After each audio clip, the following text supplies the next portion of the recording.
harap. Matapos umalis ang dalawa sa tomb ng Demon Emperor, mabilis nilang nakita ang isang grupo ng mga Demon Beasts na naghihintay kay Xiaoyan sa labas. Umungal ang Great Eagle, Demonic Monk, lumabas ka na sa wakas. Ngunit nagbabala si Shin Binbua, dahil one-on-one fight ito, walang sino man ang pinapayagan makialam. Naniniwala siya na kung patas ang laban, tiyak na hindi magiging kalaban ng maliit na monghe ang Great Eagle. Malamig na tumingin si Xiaoyan sa matabang ibon at sinabi, "Hanggo, sabik kang makipagkita muli kay Hang Iki." At ang eagle na iyon ay naging isang sinag ng liwanag, mabilis na lumipad patungo kay Xiaoyan, Demonic Monk. Puputulan kita sa 19 na piraso. Agad na ginamit ni Xiaoyan ang Great Brahma Holy Palm, sumugod patungo sa eagle. Ang Divine Beast na ito ay mabango. Kaya ka bang mamatay ng buo? Boom, boom, boom. Ang tao at ang halimaw ay marahas na nagbanggaan. Ang mga nakapaligid na halimaw ay isa-isang naitapon. Aray, ang mata ko, nabubulag ang mata ng aso ko. Napakakatakot ng dalawang halimaw na ito. Lumayas na tayo rito. Habang marahas siyang nakikipaglaban sa agila, labis na takot ang maliit na kuneho kaya nabasa nito ang kanyang pantalon. Napakalakas ng pervert na ito. Kailangang makahanap ng paraan si Mama para makatakas. Kung mahuli ako at gawing sasakyan, magiging inihaw na kuneho ako sa madaling panahon. Matapos ang isang round ng pag-atake, hindi na naglakas loob ang malaking agila na maliitin si Xiaoyan. Hindi niya pinansin si Xiaoyan noon. Ngunit ngayon, gusto niyang gamitin ang kanyang walang kapantay na obsesyon upang patayin si Xiaoyan. Sa lakas ni Xiaoyan, matagal na sana niyang napatay ang malaking agila. Ngunit ngayon, isa siyang monghe at hindi niya magamit ang 3/10 ng kanyang kapangyarihan. Ngunit para sa kanya, ito ay isang potensyal na pagkakataon. Agad pagkatapos, sumigaw ang malaking agila, Kunpang Seal. Isang ibon ang nagbago sa isang higanting inihaw na isda. Demonic Monk, karapat-dapat kang makatanggap ng isa sa aking mga atake. Ang mga nakanganga na Demon Beasts ay naitapon. Diyos ko, paano lumaki ng ganoon ang isang ibon? Mas malaki pa ito sa 100 malalaking bundok. Nako, anong klaseng divine ability ito? Natulala si Xiaoyan nang makita iyon. Ito ay isang pangunahing divine ability. Boom, boom, boom. Nako, ang laki ng saklaw. Alam ni Xiaoyan na gaano man siya kabiles, hindi niya ito maiiwasan. Agad pagkatapos, isang pagsabog ang umalangaw sa kalangitan. Si Xiaoyan ay parang isang insekto na inilibing sa lupa ng isang malaking inihaw na isda. Ang nakakatakot na banta na ito ay parang isang bombang atomika. Ang mga nakanganga na Demon Beasts ay masiglang nag-usap. Patay na ba siya? Ang Demonic Monk ay tiyak na namatay ng ayaw. Ito ay isang pangunahing divine ability. Umiling si Ayan sa tabi. Napakalakas ng Demonic Monk na ito, kaya niyang pilitin si Hanggo na gumamit ng pangunahing divine ability. Sayang, iyon lang ang mayroon siya. Akala mo napakalamig mo, ha? Malamig na huminga si Qin Bingyu. Hindi siya madaling patayin. Nagustuhan talaga ni Atian si Qin Binggo. Nang makita niya siyang pinoprotektahan si Xiaoyan ng ganoon, labis siyang naasar. Sa tingin ko kung hindi siya patay, malubha ang kanyang pinsala. Hindi siya katapat ni Huang Shu. Ngunit nang akalain ng lahat at ng mga Demon Beasts na patay na si Xiaoyan, boom! Isang higanteng gintong palad ang sumambulat mula sa ilalim ng lupa, direktang tinatamaan ang inihaw na isda. Ito ay kalahati ng mahusay na chaotic palm ni Xiaoyan's. Ang mga tao at Demon Beasts na nanunood ng palabas ay tila nakakita ng isang bagay na nakakatakot.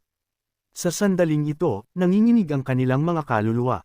Hindi nila kinaya ang nakakatakot na atake na ito. Sumugod din ang Buddha na pinagbago ni Xiaoyan. Agad pagkatapos, isang palad na mas nakakatakot pa kaysa sa inihaw na isda ang tumuloy kay Hang Shu. Agad nanganga si Huang Shu. Hindi ka panipaniwala, mayroon pa ring ganoong nakakatakot na divine abilities ang monghe na ito. Ang kapangyarihan nito ay mas malakas pa kaysa sa kanyang pangunahing divine ability. Winigawi niya ang kanyang buntot at umupo, nagpapatuloy sa kanyang pagganap. Ngunit bago pa man siya makatayo, isang pagsabog ang umalangaw. Nanginginig ang lupa, at naglabas si Xiaoyan ng isang suntok na lumikha ng isang mushroom cloud. Nawala ang usok at ang kamao ni Xiao Yunyans ay nakaimprinta sa lupa. Nanlaki ang mga mata ng inihaw na isda, malapit ng mamatay. Nanlaki rin ang mga mata ng mga nakanganga na demon beasts, na nagpakita ng kawalan ng paniniwala sa kanilang mga mukha. Natalo na naman si Hango, natalo na naman ng isang tao. Alam na alam ng mga demon beasts ang lakas ni Huang Zis. Kung kailangan nilang labanan si Xiao Yun, magiging nakakatakot ito. Malamig na huminga si Qin Bingyu. Kaya pala alam ng babaeng ito na hindi siya matatalo ni Hango. Ngunit sa sandaling ito, ang inihaw na isda, na hindi pa patay, ay nagngalit ang mga ngipin, nanlaki ang mga mata, at sumigaw kay Xiao Yun. Demonic monk, huwag kang maging masaya.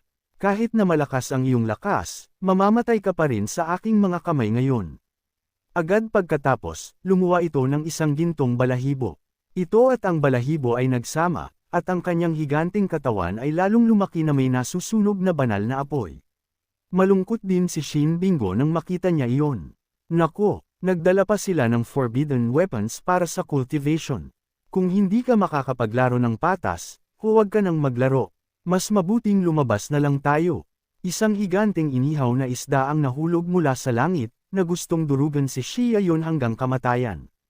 Ito ang life-saving forbidden weapon ng isang dakilang santo. Medyo natulala si Xiao Yun. Kung hindi talaga siya gumawa ng isang bagay, natatakot siyang kailangan niyang iwan ang kanyang maliit na buhay dito. Boom! Agad siyang bumuo ng handsail. Habang ang kanyang katawan ay natatakpan ng inihaw na isda, lihim niyang pinakilos ang kalahati ng kanyang chaotic body. Chaotic palm, go meet the Buddha for me. Ang higanting gintong palad ay nagpaduda sa isda sa buhay. Iligtas mo ako. Nako, anong klaseng pervert? Gumamit pa ako ng forbidden technique, pero hindi ko pa rin matalo ang kalbo na ito. Agad na nagulat ang mga nakakialam na demon beasts. Jusko, talaga bang ganoon kalakas ang kalbo na ito? Malamang kahit ang ibang mystical beasts ay hindi niya katapat. Si Qin Binggu lamang ang nakakita ng isang hindi karaniwang bagay kay Xiao Yun kanina. Ang spiritual energy ng maliit na monghe na ito ay hindi tila Buddhist cultivation. Sino ba talaga siya? Kumurap si Xiao Yun. Gaya ng inaasahan mula sa akin. Napakalamig. Isa na namang maliit na junior sister ang nagkakagusto sa akin. Teka, nabunyag ba ako? Talagang nakakatakot ang Qin Bingju na ito. Sa pag-iisip nito, umiling siya ng walang magawa at umalis, hindi na gaanong nag-aalala. Kailangan kong patayin muna si Hong Shilo, pagkatapos ay pag-uusapan natin. Agad siyang sumugod pasulong, naghahanda na bigyan ng inihaw na isda ng kanyang huling galaw. Ngunit bigla, isang ibon ang nagpakpak upang harangan siya. Lubos na nagulat si Xiao Yun. Hindi ba iyan ang Divine Beast, Bin Fang? Isa sa nangungunang 10 pinakamalakas na Divine Beasts. Nararamdaman ni Xiao Yun na ang nakakatakot na lakas ng kabataan na ito ay tulad ng kay Qin Bingyu, na hindi niya mahulaan. Nakita lang niya si Qin Bingyu na nakatayo sa tabi ni Xiao Yun, pinuprotektahan siya. Mga demon beasts, napakahihiya ninyo. Ang paggamit ng forbidden techniques ay isa na, at ngayon ay nakikialam pa kayo ng personal. Nang marinig ito, agad na lumipad ang mga demon beasts sa tabi ni Bing Fang, na bumubuo ng isang nakakatakot na aura. Laban kung hindi masaya, agad na humakbang si IOTN. Kaya ano kung marami kayo? Labanan na natin ng buong lakas, kahit mamatay tayong lahat. Kumikislap ang mga mata ni Bin Fang sa pagnanais na pumatay. Qin Bingyu, tapusin na natin dito. Nawalan na ang aming mga demon beasts ng isang bato, at hindi ko hahayaang patayin ng devil monk si Huang Shu. Pagkatapos ay hinawakan niya ang inihaw na isda at lumipad palayo habang sumisigaw pa rin ang inihaw na isda. Hiem, huwag kang maging mayabang, devil monk. Maghintay ka lang. 2 beses huminga si Qin Bingju. Talagang hindi niya alam kung ano ang mabuti para sa kanya. Pagkatapos ay sinabi niya sa mga tao ng Tiang Xiao na umalis muna at kinausap ang devil monk ng privado sa loob ng ilang sandali. Munting monghe, kailangan ko nang umalis. Ngunit hindi mo pa rin sinasabi sa akin ang pangalan mo. Agad na sumagot si Xiao Yun. Amitabha, babaeng benefactora, tawagin mo lang akong devil monk tulad ng iba. Sa wakas, naintindihan ni Qin Bingyu. Gusto ko ang tunay mong pangalan. Huminto si Xiao Yun, nag-iisip sa sarili, gaya ng inaasahan, natuklasan ito ng babaeng ito. Ito ay kung ano ito, at hindi ito ang hindi ito, Amitabha. Matagal nang nakalimutan ng mahirap na monghe na ito. Nang marinig ito, sinaman ng tingin ni Chin Bingo at lumayo. HMTH. Kuripot. Hindi man lang sasabihin ang tunay mong pangalan. Bago umalis, ibinato niya kay Xiao Yun ang isang piraso ng jade pendant. Kalimutan mo na, maliit na monghe. Hanapin mo ako sa hilagang dagat kung libre ka. Huwag mong kalimutan, may utang ka pa sa akin. Tinanggap ni Xiao Yun ang jade pendant at naghanda na umalis sa Wayao battlefield. Sapat na ang kanyang kinita na enlightenment at hindi na niya kailangan manatili pa roon. Agad niyang hinugot ang jade pendant na ibinigay sa kanya ni Liu at walang pag-aalinlangang dinurog ito. Agad pagkatapos, binuksan ng jade pendant ang 100 at pagkatapos humakbang, naglaho si Xia Yun at naghihintay na si Liu sa kabilang dulo. Tumayo siya sa harap ng kanyang kalbo at 2 beses huminga. Magandang bagong hitsura, naabot mo ang Enlightenment Realm matapos ang ilang buwan lamang sa Wanyao battlefield. Saan mo gustong pumunta sunod? Bahagyang ngumiti si Xiao Yun. Sunod, gusto kong pumunta sa isang lugar kung saan ko malilinang ang sword daw.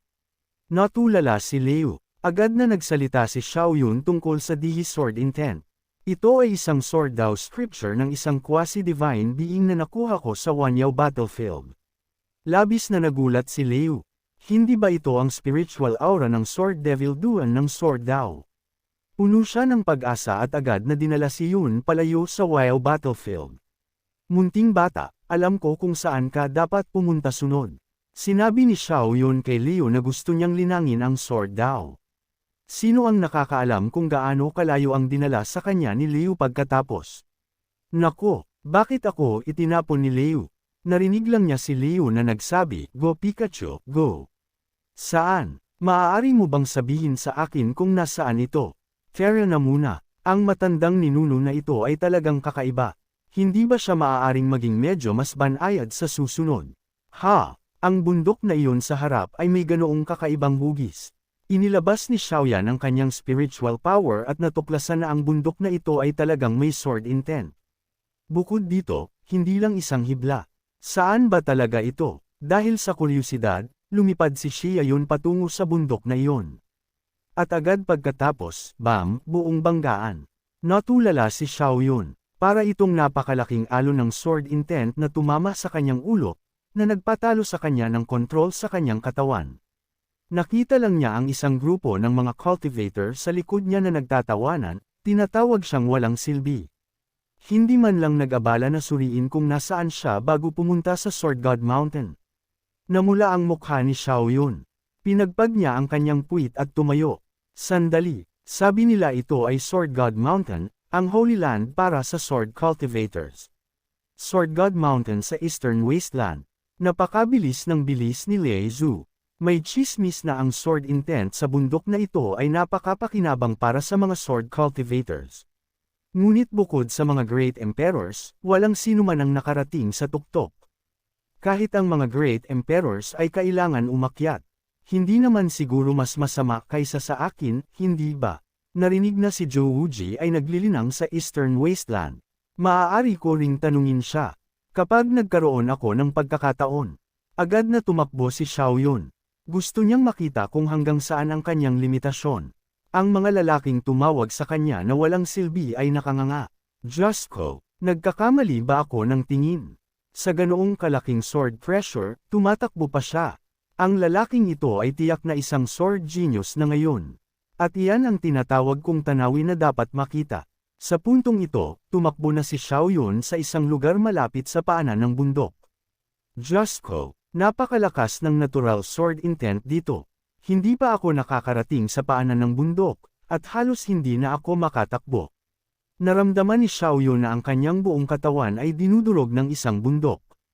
Unti-unti lang siyang bumagal. Ngunit tila ang sword intent dito ay napakapuro. Hindi nakakagulat na inihagis ako ni Liu dito. Ito ay talagang alamat. Nagngalit ang mga ngipin ni Xiao Yun at patuloy na sumulong. Bigla, naramdaman niya na siya at ang lupa sa ilalim ng kanyang mga paa ay naging isa. Sa bawat pagkaubos ng kanyang sword intent, ang lupa ay magpupuno ng kanyang enerhiya.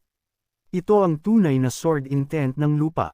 Sa sandaling ito, lubos na naintindihan ni Xiaoyun ang asensya ng sword intent. Pag-abot sa kaharian kung saan ang tao at ang espada ay isa. Bigla, isang napakagarang pananamit na binata ang lumapit at bumati sa kanya. Direktang pinupuri siya, si Xiaoyun, sa pag-iisip na kailangan niyang maging magalang. Agad niyang sinabi sa kanya na siya si Dugu Chubay, isang modernong tao. Ito lang ang pangalan na may kaugnayan sa espada na alam niya. Lumalabas na siya si Hualingin mula sa Sword Pavilion. Narinig ni Xiaoyun ang mga Sword Pavilion Masters. Sila ay si Lezan, na siyang pinakamalakas na Sword Saint ng Juqiao Continent. At kung hindi ka gumagamit ng mga Emperor weapons, kung gayon siya ang number 1 Quasi-Emperor. Inakala ni Hu Lingxin na si Xiaoyin ay isang tagapagmana ng pamilyang Dugo. Kaya patuloy siyang sumususo sa kanya, sinasabing sa wakas ay may tagapagmana na ang pamilyang Dugo at ang daan ng espada ay malapit ng lumago muli. Hindi nakipagtalo si Xiaoyun. Pagkatapos ng lahat, siya ang tagapagmana ng pamilyang Dugo. Ngunit ayaw na niyang pakinggan ang kanyang pagpupuri. Kaya direkta niyang tinanong siya, anong mga henyo ang naroon sa Eastern Wasteland? Siyempre, may pinakamaraming henyo sa Central Earth. Sa henerasyong ito, mayroong ilang posisyon ng mga pinaparangalan na physics, lalo na ang isang pervert na nagngangalang Xiaoyun, na may mortal na katawan ay lumikha ng isang kalahating chaotic body at nilipol ang mga dakilang heavenly prodigies ng Central Earth. Umikot ang bibig ni Xiaoyunis. Ikaw ang pervert. Ang buong pamilya mo ay mga pervert. Ngunit ang marinig ang kanyang sariling reputasyon mula sa bibig ng iba ay tila medyo nakapagpapasigla. Ngunit kailangan ko pa ring manatili sa Eastern Wasteland upang maglinang muna. Kada rating ko lang sa Central Earth. Hindi ko alam kung anong mga walang kapantay na henyo ang naroon sa Eastern Wasteland. Tanging upang makita ni Hu Lingxin ang isang rankang list na nagsasabing pagdating sa mga henyo ng Eastern Wastelands, kailangan mong tingnan ito bilang number 1 genius sa Central Earth. Sa unang pagkakataon na pumunta sa Eastern Wasteland upang maglinang, nagpapanggap siyang isang hindi kilalang Dugu Chubay dahil natatakot siya na kung sasabihin niya ang kanyang pangalan, lahat ay tatakas. Sa oras na ito, hawak ni Xiaoyun ang rankang list at sa itaas ay ang rankang ng mga Sword Masters. Ang rankang list ay may 4 na antas, langit, lupa, malalim at dilaw. Ang taong nasa tuktok ng Heaven rank ay si Listen. Ngunit ang antas ng mga taong ito ay higit sa mga santo at hindi siya kwalipikadong hamunin sila. Ngayon si Xiaoyun ay nasa awakening stage at kaya niyang hamunin ang profound rank. Hindi inaasahan, si Akutian, na nakilala niya sa libingan noong nakaraang beses, ay ika-7 ranggo lamang sa profound rank. Nako, ang mga taong tulad ni Huajiang dito ay hindi man lang makapasok sa rankang list. Natatakot akong napakalaki ng distansya sa pagitan ko at ng mga malalakas sa rankang list.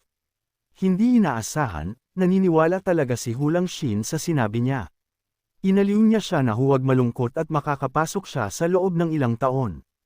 Pagkatapos niyang magsalita, isang boses na may nakamamatay na intensyon ang umalangaw, ikaw ang tagapagmana ng pamilyang Dugo.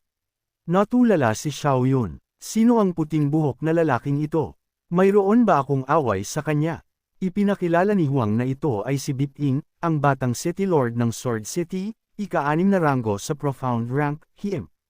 Naglakas loob ba ang pamilyang Dugo na labanan ako? Agad na hinugot ni Xiaoyun ang kanyang espada. Ano ang hindi dapat lakas looban? Agad na pinigil siya ni Huang Xin. Bagong nagsimulang maglinang si kapatid na Dugo. Huwag mo siyang bulihin. Hindi narinig ng puting buhok na lalaki ang tungkol dito.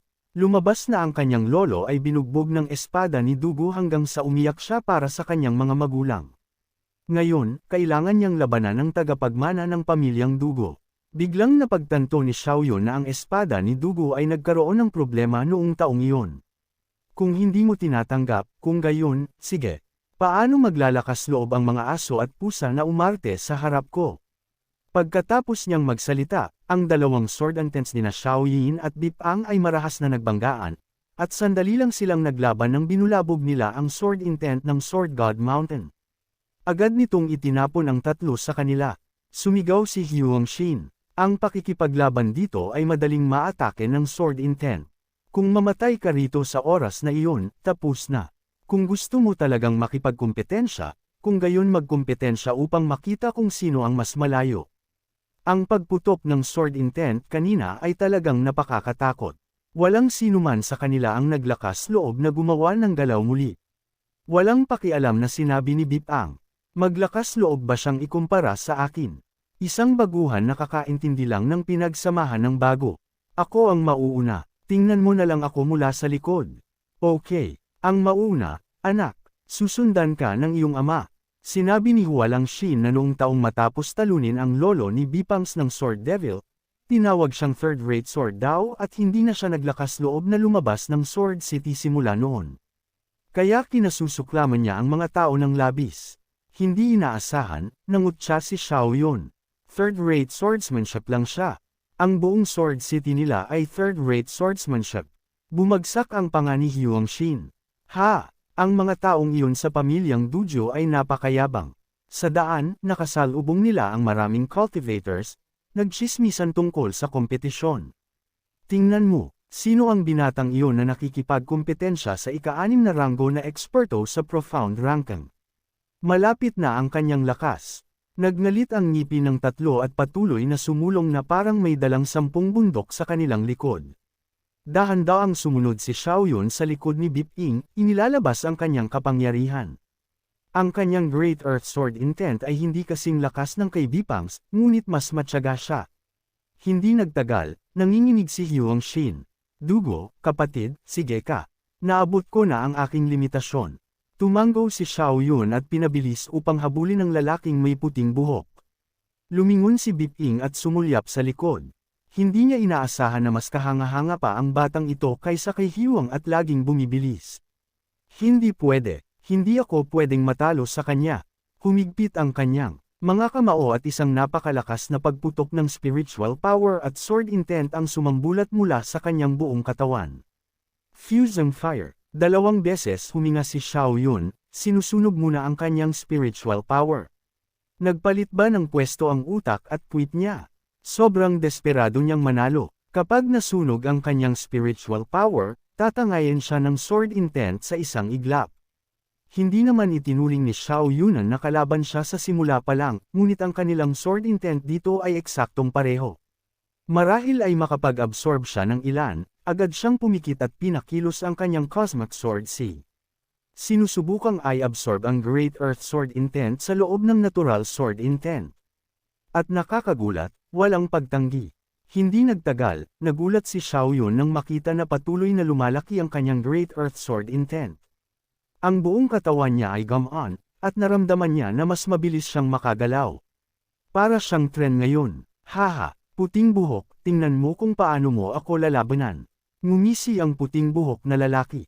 Hindi karapat-dapat si Xiao Yun na ikumpara ang sword intent sa kanya dahil siya ang ika-6 na ranggo na eksperto sa profound ranking. Samantalang si Xiao Yun ay isang baguhan lamang. Ngunit habang siya ay humahakbang ng may kahirapan, mabilis siyang nilampasan ni Xiao Yun. Ang tanging nagawa ni Bipang ay tumitig sa pagkamangha. Ano, napakabilis. Nalampasan niya ako. Sinubukan niyang mag-isip, ngunit hindi pa rin niya maintindihan kung bakit ganoon kaiba si Xiao Yun. Tiningnan ni Bipang ang likod ni Xiao Yunis, at nawasak ang kanyang puso. Kahit anong mangyari, kahit mamatay ako, kailangan kong talunin siya. Sa isang hindi inaasahang pagliko, naubos ang kanyang spiritual power, at agad siyang naitapon. Samantala, si Huang Xin ay nakaupo sa isang sulok, nagngangalit ang mga ngipin at nagpupumilit, naghihintay na bumaba si Xiao Yun. Pagkatapos ng lahat, makikita ng sinuman na si Xiao Yun ay isang malaking tao, at kailangan niyang kumapit sa makapal na pag-iisip na ito. Bigla, isang humanoid na bola ang gamulong sa kanyang tabi. Diyos ko, paano nangyari na ganoon kagulo ang lalaking ito?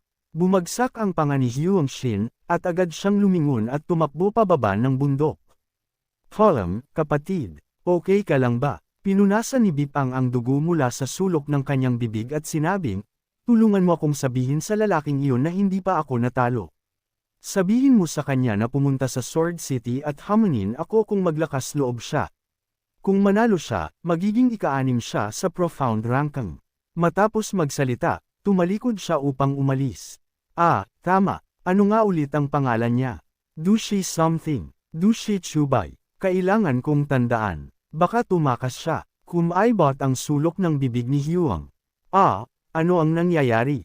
Ang sword intent ni Dujiu Chuba ay lumampas pa sa kay Bipangs. Ngunit hindi ba siya kakaintindi lang ng pagsasama ng tao at espada? At saka, hindi ba dapat hamanin muna ng isang baguhan na tulad niya ang ikasampung ranggo na tao sa profound ranking? Narinig ko na bukod sa nangungunang 5 sa profound ranking, walang sinuman sa mas batang henerasyon ang makakarating sa tuktok ng bundok. Hindi lang nalampasan ni Shiayo ang tuktok ng bundok, kundi ang kanyang Great Earth Sword intent ay umabot din sa pagiging perpekto. Bumantong hininga siya, ang Sword God Mountain ay tunay na isang magandang lugar. Nagtaka siya kung ang paglilinang ng Cosmic Sword Scripture dito ay makapagpapataas ng kanyang bilis. Agad na umupo si Xiaoyun at inactivate ang sistema gamit ang Enlightenment sa Cosmic Sword Scripture. Pagkatapos ng lahat, mayroon pa siyang 800 Enlightenment chances na natitira. Kahit na nilinang niya ang Cosmic Sword Scripture, sapat na ito upang lumikha ng isang chaos body, at matagal nang naghihintay si Hyuang Shin sa paanan ng bundok. Bakit hindi pa bumababa si kapatid na Dushi? Kahit na siya ay hindi gumagalaw, dapat may naintindihan na siya, hindi ba? Ang mga malalaking tao na ito ay tunay na malalaking tao. Hindi mo sila may isip gamit ang normal na loika. Maghihintay pa ako ng 3 araw. Matapos ubusin ang 200 enlightenment chances, sa wakas ay natapos ni Xiaoyun ang lahat ng 4 na ring ng hangin, tubig, apoy, at kidlat ng Cosmic Sword Scripture. Ngayon, ang lakas ng pagkakakilanlan na ito ay malamang na hindi na maihahambing sa kanyang mababang sarili. Patuloy na tumakbo si Xiaoyun na parang hangin. Susunod, kailangan lang niyang akitin ang natural sword intent at linangin ang natitirang 4 na uri ng sword intent sa pagiging perpekto. Nagtaka siya kung gaano kalayo ang kaya niyang abutin sa pagkakataong ito. Matagal nang naghihintay si Huling Sin kaya natulala na siya. Kapatid na Dujio, mahigit kalahating buwan na siyang narito. Bakit hindi pa rin siya bumababa? Ito ay masyadong exaggerated. Kahit ang top-ranked expert sa profound ranking ay makakapanatili lang ng 5 araw sa pinakamarami. Bigla, narinig niya ang mga tao sa malapit na nagtatalo na ang tagapagmana ng pamilyang Dushi ay magkakaroon ng labanan kay Bipang sa Sword City. Kumalat na ang balita sa buong Eastern Wasteland. Natulala si Hyuang Shin. Ito ay tiyak na sinadya ni Bipang na ikalat ang balita. Gusto niyang pilitin si kapatid na Donji na labanan siya. Ngunit naramdaman niya na malapit ng malasin si Bipang. Sa pag-iisip nito, kinuha niya ang isang maliit na gintong espada at inilunsad ito sa kalangitan. Lumitaw na ang kakaibang si kapatid na Donji. Natatakot akong magbabago na ang mga rangkang. Kailangan kong iulat ito agad sa mga lords. Sa oras na ito, sa Sword City ng Eastern Wasteland, gumaling na ang mga pinsala ni Bipang. Naghihintay na ako ng kalahating buwan. Bakit hindi pa rin ako hinahamon ni Dushi Chubay? Sumuko na ba siya? Ano ang sitwasyon sa Sword God Mountain ngayon? Sumagot ang tagapagsilbi. Hindi pa bumababa ang tagapagmana ng pamilyang Duju mula sa Sword God Mountain. Agad na nagulat si Bipang. Ano, mahigit kalahating buwan na? Seryoso ka ba? Sinabi ng tagapagsilbi na totoo iyon. Binabantayan siya ng mga tao araw at gabi. Kahit ang pagpunta sa banyo ay ginagawa sa lugar. Nako, mukhang minamaliit ko siya. Akala ko isa lang siyang noob. Ngunit lumalabas na nalampasan niya ang number 1 sa Shuon ranking sa mga tuntunin ng sword intent. Ngayon, lubos siyang nagpapanik sa loob. Ngunit lumabas na ang balita. Wala nang silbi ang panghihinayang. Nagngalit ang kanyang mga ngipin at sinabing, kunin mo ako ng ice snow sail. Magpa-practice ako ng swordsmanship mula bukas. Nang marinig ito, nagbago ang mukha ng lalaki. At mabilis niya itong pinigilan. Hindi pwede, young city lord. Ang ice snow seal ay isang sagradong artifact. Hindi sapat ang lakas mo para maglinang dito. Ngunit hindi nakinig si Bipang. Ibubuhat niya ang kanyang buhay para manalo. Kaya ano kung ginamit niya ang kanyang essence blood para mag-practice ng swordsmanship? Hanggat ginamit niya ang ice snow seal ng isang beses, magkakaroon siya ng mas malaking pagkakataon na manalo. Gusto lang ipagyabang ng Quasi-Emperor, na nag-iiwan ng isang piraso ng Quasi-Emperor's intent sa Sword God Mountain. Ang mga Great Emperors lang ang makakarating sa tuktok ng bundok, ngunit si Xiao Yun ay nakakuha ng malaking bargain. Sa ngayon, tumatakbo si Xia Yun na parang hangin patungo sa tuktok. Ang kanyang apat na uri ng sword intent, hangin, tubig, apoy, at kidlat, ay halos perpekto. Bigla, isang napakagarang linya ng teksto ang lumitaw sa harap niya. Ang arroganting Wuang ay tiyak na magiging isang sword saint sa buhay na ito. Sumigaw si Xiao Yun, hindi ba ito ang number 1 sa Xuan Rangkang na nakarating dito? Siya ay tiyak na isang halimaw. Sayang, hindi siya kasing lakas ko. Hahanap ako ng pagkakataon na hamunin siya. Pagkatapos ay nagpatuloy siya patungo sa tuktok. Hindi nagtagal, ang kanyang wind at water sword intents ay umabot din sa pagiging perpekto. Sa Sword Pavilion, natanggap ni Lezihan ang transmission ni Wangan. Ang pamilyang Dujo ay nagkaroon ng napakalakas na tagapagmana na papunta sa Sword God Mountain. Ang mga lalaking ito ay labis na nagtataka kung gaano kalayo ang kaya niyang marating. Kada rating lang niya, kahit na siya ay kahanga-hanga, makakarating lang siya sa gilid ng bundok. Nagsasalita ng walang tigil si Lei Zan. Pagkatapos ay tumingin sa Sword God Mountain. Sa mga sumunod na araw, bumagsak ang kanyang panga kaya halos tumama ito sa sahig. Ito. Paano nangyari ito? Paano siya nakarating doon? Sa sandaling ito, si Xiao Yun, na nilinang ang kanyang apat na uri ng sword intent sa pagiging perpekto, sa wakas ay nakarating sa tuktok.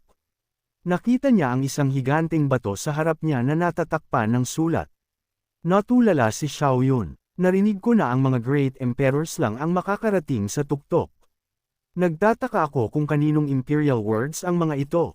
Jackpot! Jackpot! Dumating na ang aking malaking pagkakataon. Tinitingnan ng mundo. Ako lang, si Lin, ang nakarating sa tuktok na ito. Lihim na tuwang-tuwa si Xiao Yun. Hindi ba ito ang Sword Saint Lisan Zan, ang pinakamalakas sa Heaven Rangkang? Dagdag pa, iniwan niya ang isang quasi-emperor level sword Dao technique. Ang pinuno ng Sword Pavilion sect na ito ay napakagaling. Agad na umupo si Xiao Yin. Sistema, gamitin ang enlightenment sa Jing Lele Sword Manual. Narinig na niya ang teknik na ito sa loob ng mahabang panahon. May chismis na ito ang pinakamabilis na quasi-emperor technique. Sa ngayon, nakanganga si Lei Zihon sa kanya. Alam niyang bukod sa kanya, walang quasi-emperor ang makakarating sa tuktok. Paano ito magagawa ng isang junior sa Awakening Realm? Agad na tinanong ng batang pinuno ng pavilion ang kanyang ama. Ano ang nangyayari? Itinaas ni Lezan Han ang kanyang kamay at nagbukas ng sigaw. Susunod, ang eksena sa tuktok ng Sword God Mountain ay lumitaw sa harap nila. Agad na sumigaw ang masamang espada number 23. Siya ang tagapagmana ng pamilyang Dujiu. Ano? Paano siya nakarating sa tuktok? Anong klaseng halimaw? Pinuri ni Lazihan. Kung makalabas si Xiao Yun, natatakot akong yayanig ang buong Nine Heavens Continent. Anak, sword 1, sword 2, sword 3, lahat kayo ay master sa Xuan Rangkang. Ngunit kahit na magsanib puwersa kayo, marahil ay hindi kayo makakatapat sa kanyang sword ratio talent. Nagtanong si Sword 2 na nagdududa. Nakarating din ba sa tuktok ang Master Dujiu Sword 5 na iyon? Hindi, mas malakas lang siya ng kaunti kaysa sa iyo, ngunit medyo malayo pa rin siya sa tuktok. Gustong sampilan ni na Sword 1, 2, 3 at 4 si Xiao Yun. Ang nakakatakot na talento na ito ay tila ang pamilyang Donji ang mamumuno sa isa pang panahon. Agad na inutusan ni Lin Han, sinasabing kay Hulang na kumapit sa makapal na hita na ito anuman ang mangyari. Sa sandaling ito, nagamit na ni Xiao Yin ang 100 enlightenment opportunities, sa wakas ay naging ganap na master ng Jingle Sword Manual. Kasama rito ang ilang divine abilities, Thunder God's Hand, kalahati ng Great Thunder God's Hand, at ang Great Lightning Flash Step, at ang huling dalawa ay Great Divine Abilities. Bigla, nagulat siyang malaman na ang kanyang enlightenment count ay kakaibang dumami ng 12-dosenang beses. Walang multo sa tuktok. May nagbabantay ba sa akin? Kung ano man, dapat din akong mag-iwan ng marka. Sa sandaling ito, labis na nagulat ang mga mukha ni na Lelezan at ng iba pa. Hihihi, nag-iwan din siya ng marka. Paano siya naglakas loob? Paano siya maihahambing sa pinakamalakas na sword saint sa mundo? Ngunit matapos malinaw na makita ang linya, natulala ang 5 sa kanila. Dojiyo Chubay, 18 taong gulang ngayong taon. Seryoso, sino ang makakarating sa tuktok ng Sword God Mountain sa edad na 18? Pagkatapos noon, pumasok si Shia Yun sa kuweba dahil ang natural sword intent ay inilabas mula sa loob ng kuweba na ito. Marahil ang sikreto ng Sword God Mountain ay narito rin. Nanatiling alerto si Xiao Yun, humakbang sa kuweba. Pagpasok, nakakita siya ng isang 7-colored divine sword sa loob. Kung pumunta rito si Lisan, bakit hindi niya kinuha ang divine sword? Isang 7-colored divine sword ang lumitaw sa harap ni Xiao Yun yun. Naramdaman niya ang panginginig ng kanyang kaluluwa. Just ko, ito ay isang emperor weapon. Tulad ng Chaos Bell, bumagsak ang panga ni Xiao Yans. Hindi nakakagulat na kahit ang mga quasi-emperors ay pinipigilan sa Sword God Mountain. Ngunit hindi pa rin niya naintindihan. Kung ito ay isang walang may-ari na emperor weapon, bakit hindi ito kinuha ni Lei Zihon? Bigla, isang boses ng babae ang umalangaw dahil hindi niya magamit ang espadang ito.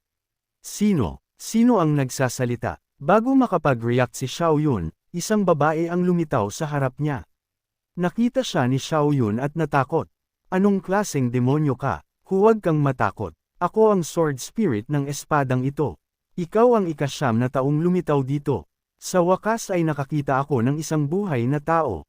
Nagtanong si Xiao Yun nang nagdududa. Ika-9 na ano? Maaari bang may ibang great emperors bago si Legion?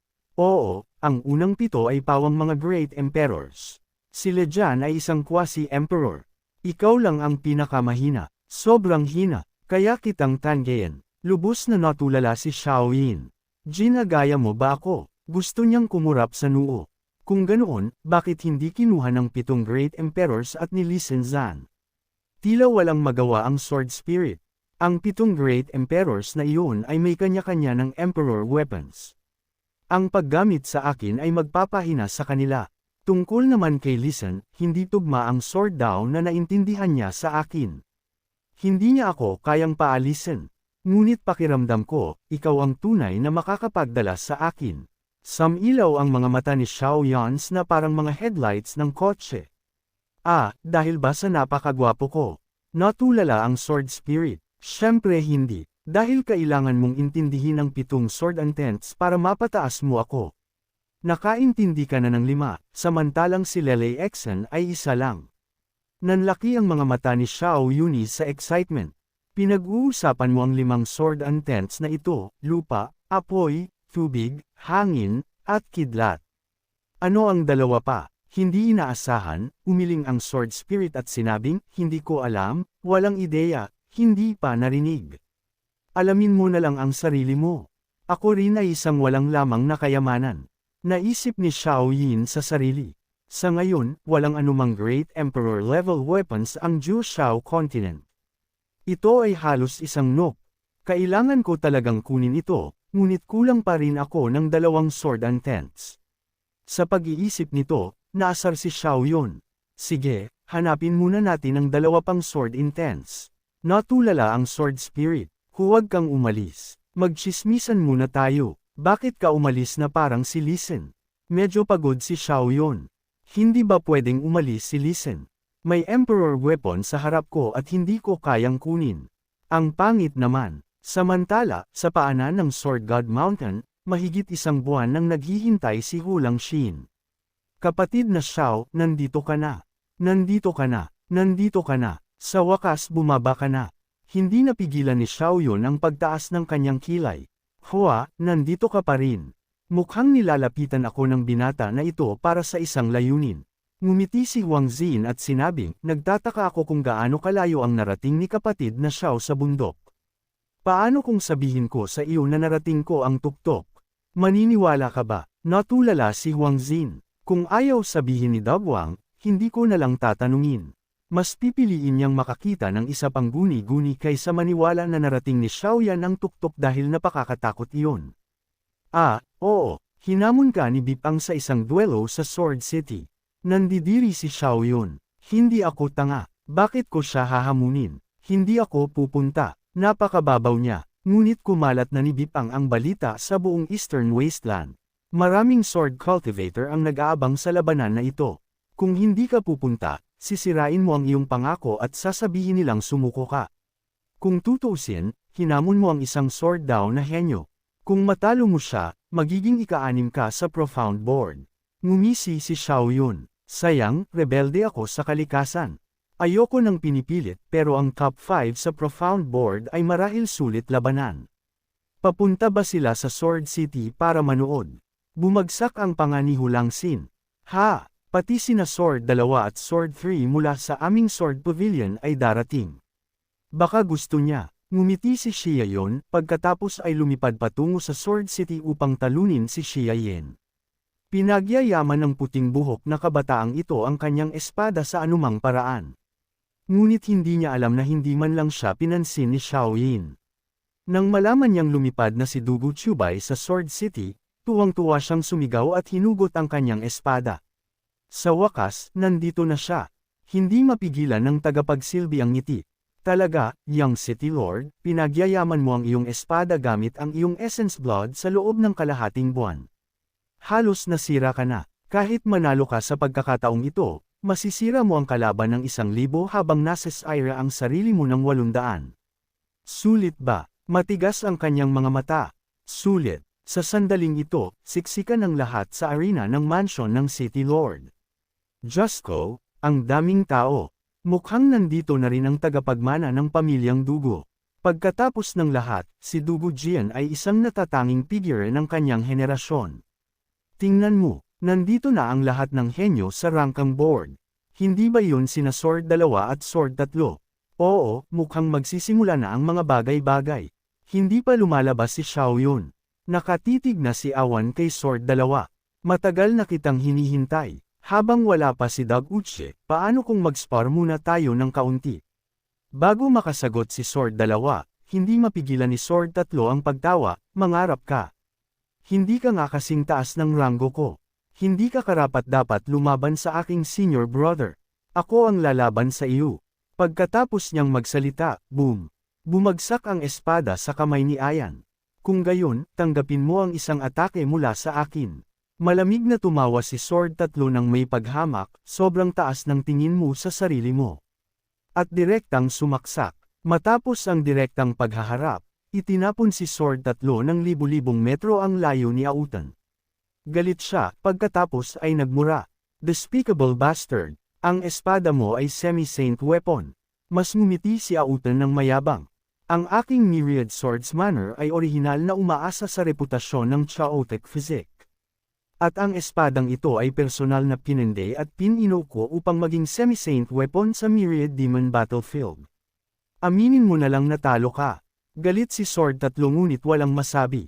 Sa wakas, binuksan niya ang kanyang bibig. Napakahusay. Ang iyong Sword Blood Demon ay na-upgrade na naman. Talagang kwalipikado kang labanan ako sa isang round. Sa oras na ito, umalangaw ang boses ni Bipang sa kalangitan.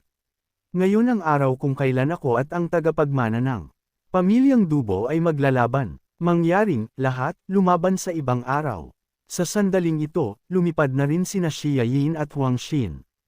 Agad na nakilala ni Ayan ang banal na sandata sa likod ng lalaking may puting buhok. Ngunit ano ang pakialam niya rito? Naghihintay siyang manood ng drama at makita kung paano matatalo si Dugu Chubay. Nang malinaw na makita niya ang mukha ni Dugu Chub, labis siyang nagulat. Ito. Bakit ang taong ito ay kamukha ng Demon Monk? Tumingin si Bipang kay Xiao Yun, ang kanyang boses ay labis na nasasabik. Dugu Chubay, sa wakas dumating ka na. Matagal na kitang hinihintay, ngunit hindi man lang siya pinansin ni Xia Yun. Malamig siyang tumingin sa lahat. Sino si Sword 2?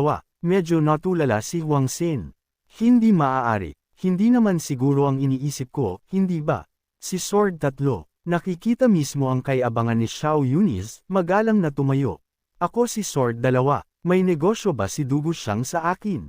Hawak ni Xiao Yun ang kanyang espada at ngumiti. Madalas kong naririnig si Haang na binabanggit ang pangalan mo. Ngayon ay espesyal akong bamiyahe rito, umaasang gagawan ako ni Sword 2 Zhang ng pabor.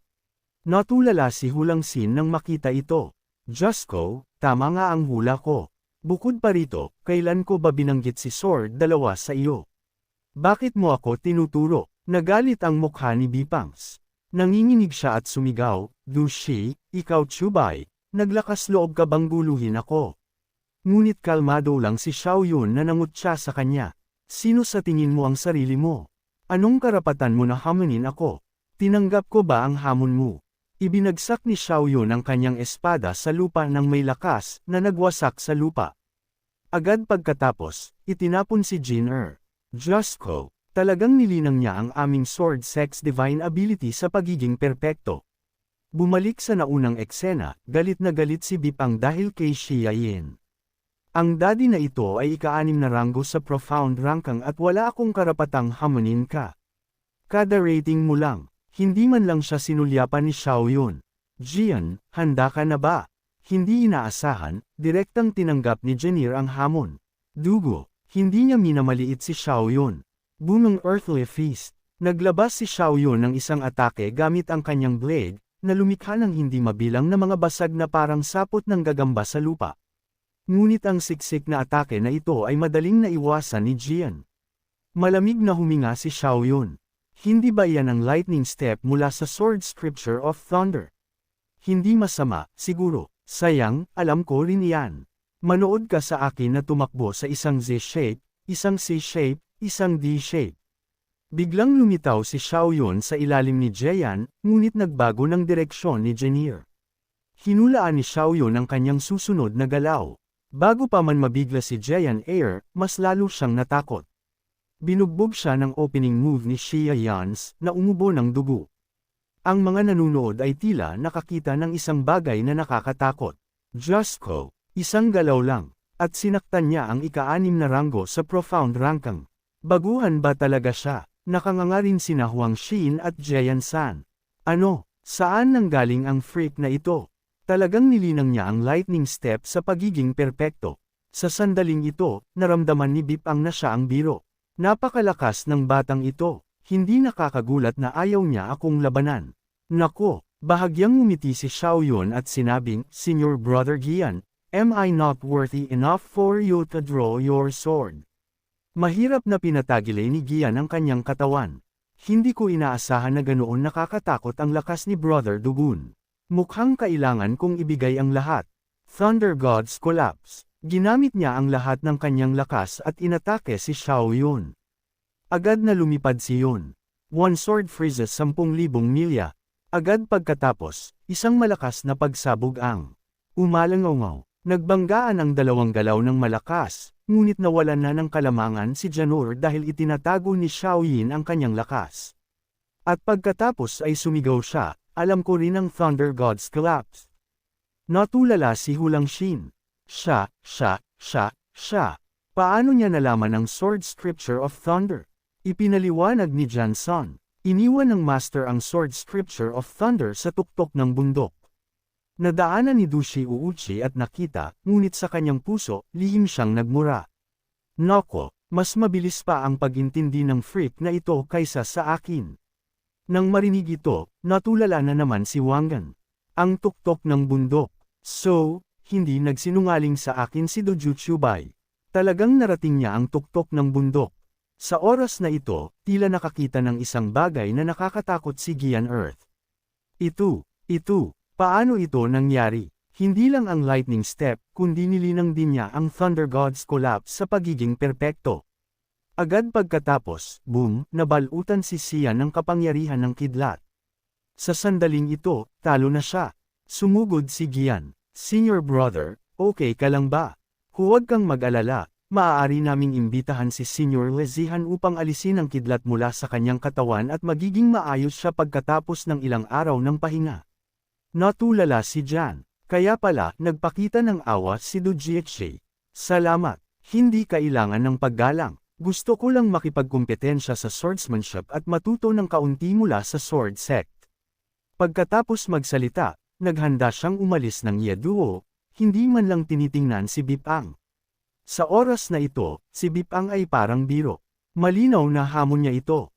Ngunit tinapos ni Xiaoyun ang laban at umalis. Galit na galit siya kaya nagngalit ang kanyang mga ngipin. Isang figure ang naglunsad ng Ice and Snow Seal. Sumaksak patungo kay Xiaoyun. Dojiochi by Take My Move. Hindi mapigilan ni Tien ang pagtawa. Walang silbi. Ang paggamit ng sagradong sandata ay isa na, ngunit nag-sneak attack ka pa. Boom! Halos bulagin ng ilaw ng Ice and Snow Sword ang lahat. Jusko, sagradong sandata iyan. Sa pagkakataong ito, tustadong si Dog's Air. Sa katunayan, matagal nang naramdaman ni Xiao Yun ang nakamamatay na kislap sa kanyang mga mata. Naglakas loob kang mag-sneak attack. Kung gayon, huwag mo akong sisihin kung maging walang awa ako. Hawak ni Biping ang sagradong sandata at sinaksak ang anino ni Xiao Yians. Naglabasan ang lahat ng lamig sa kanya. Ang lalaking ito ay naglakas loob na gumamit ng sagradong sandata para sa isang sneak attack. Natatakot akong malapit nang mamatay ang tao ng pamilyang Dushi. Hindi inaasahan, handa na si Xiao Yun na harangan ang atake na ito. Biping, ikaw ang nagdala nito sa sarili mo. Agad pagkatapos, naglabas ng 5 uri ng sword intent ang espada ni Xiao Yans. Isang atake ang naghiwalay sa lupa. Isang atake ang nagpakalat ng mga bagyo. Isang atake ang nagpuno ng 30,000 milya. Isang atake ng matingkad na apoy. 9 na layer ng langit. Isang atake ng kidlat na nagwawasak sa Southern Mountain. Ang 5 dakilang ultimate moves ay nagsama sa isang atake na sumaksak patungo kay Bipang. Ang atake na ito ay tila nagpipigil sa buong langit at lupa. Naging berde ang mukha ni Bipangs. Nahulog ang Ice and Snow Sword sa kanyang kamay. Hindi siya makapaniwala na nanginginig ang sagradong sandata ng walang tigil. Nakanganga ang lahat sa paligid. 5 uri ng heaven-defying sword intent. Paano niya nilinang sa puntong ito? Malubhang nasugatan si Bipang. Lumuhad siya sa lupa at samuka ng dugo. Paano ito nangyari? Seryoso, may sagradong sandata siya. Paano siya natalo sa kanya? Pagkatapos ay malamig na huminga si Xiao Yun. Depende kung sino ang gumagamit ng sagradong sandata. Lagi ka lang magiging third-rate swordsmanship. Hindi sumuko si Bipang at nagnalit ang mga ngipin. Third-rate swordsmanship ay isang insulto sa aking B family. Nagwala siya, hinayaan ang Ice Snow Sword na muling lamunin ang kanyang essence blood, ang kanyang aura sword habang sumugod siya kay Xiao Yun. Mamatay ka, kalmadong naglabas ng susunod na galaw si Xiao Yun. Kung gayon, huwag mo akong sisihin kung ipadala kita sa Kingdom Come. Agad pagkatapos, boom, boom, boom. Itinapon ang katawan ni Bipangs. Samuka siya ng dugo na parang baliw at tuluyang nawalan ng kakayahang lumaban. Lubos na nagulat ang mga nanunood. May sagradong sandata siya at natalo pa rin. Talagang napakabangis ng air ng pamilyang dugo.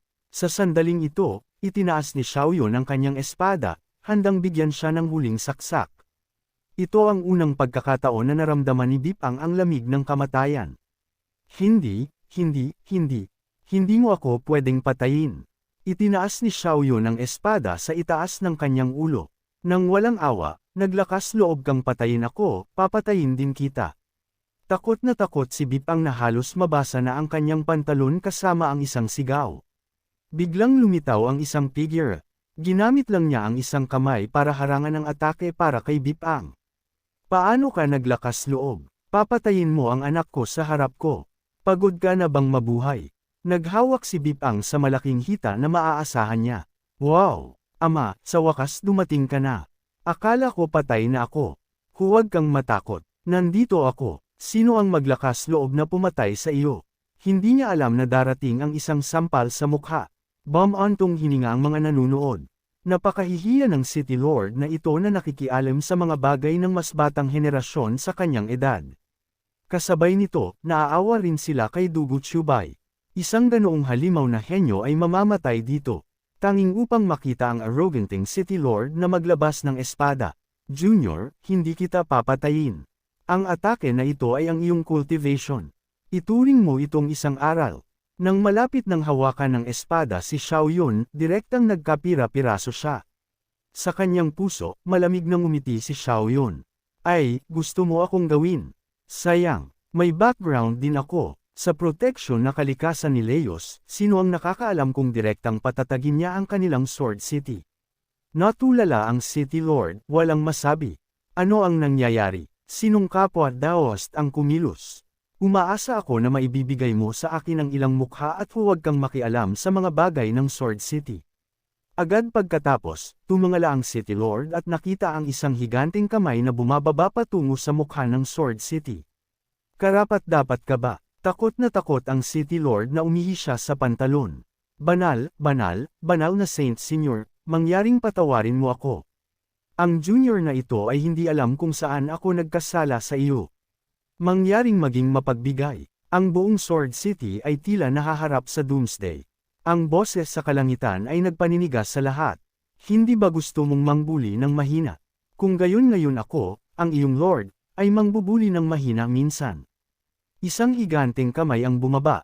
Boom! Sa loob lamang ng isang araw, ang buong Bai family sa Sword City ay nilipol. Bumalik sa kung kailan gusto ng City Lord ng Sword City na si Xiao Yun. Sa kritikal na sandali, isang higanteng kamay ang biglang lumitaw. Ang City Lord na gustong Xiao Yun kanina ay parang isang isda sa chopping board. Saint, ito ay tiyak na isang saint. Mangyaring iligtas mo ang aking buhay, Senior. Stop, sa kalangitan. Isang sigaw ang umalangaw-ngaw. Very fake. At pagkatapos ay isang gintong sinag ng ilaw ang sumugod na humaharang sa higanteng kamay. Agad na sumigaw ang lahat, Diyos ko. Isa na namang saint. Ang matandang City Lord ng Sword City ay naging isang saint. Ang City Lord at si Bipang ay parehong huminga ng malalim. Naligtas sila, hindi nila alam na ito ay nilikha ng Pick Great Saint Leo. Kahit ang isang quasi-emperor ay matatakot sa kanya, ngunit inakala ng matandang City Lord na ang isa ay kapareho niya ng antas. Sa pag-iisip, ang kapwa deist ay marahil ang tagapagtanggol ng batang kaibigan na ito. Hindi maayos ang paghawak ni Dogji sa mga bagay-bagay. Parurusahan siya ng matanda na ito ng husto. Umaasa ako na patatawarin ako ng kapwa deist. Bum-ontong hininga si Ayan. Alam ng sino mang tanga na may tagapagtanggol si Duguch Chubay. At ang City Lord na ito ay naglakas loob pa ring atakihin siya. Haha, talagang nagpapatiwakal siya. Tumanggo rin si Jian pagkatapos pagsabihan si Ayan. Tama iyan. Tama iyan. Noon, namatay si Dugu Jian sa Southern Mountain. Hindi sila magkakamali ulit. Ang boses sa hangin ay ngumisi.